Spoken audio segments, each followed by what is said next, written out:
it gets cited is like, where they made it a non-criminal offense to shoplift if it was over $1,000. So people promptly started stealing $900 worth of shit.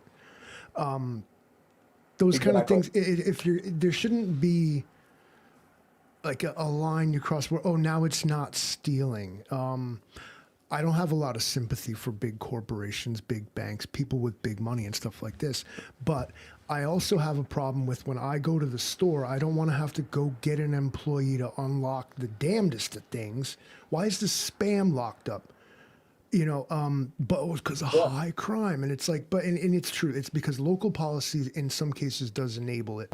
So if it's not a crime until I steal $1,000 worth of stuff, then of course they're going to steal $999 worth of stuff. 100%.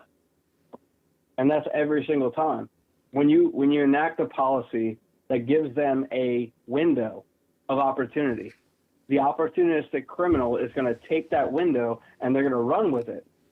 And then you end up with the other criminals that are going to piggyback on that, and they're just going to ride the coattails, and they're going to go in there and steal a whole bunch of other stuff, and then you end up with what you're seeing in places like California, where you just have these mobs of people running into these grocery stores or even convenience stores and ransacking the place basically, and leaving the owners of the place completely in debt because they paid for all that product, but now they have nothing to show for it.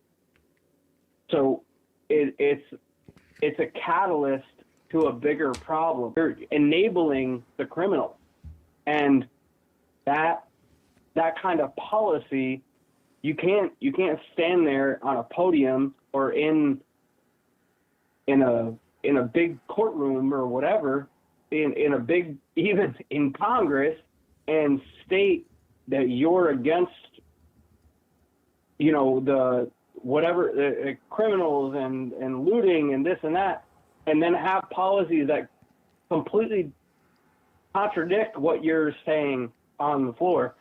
So I would say that policy is the biggest problem that we have, and I would say that arguably government,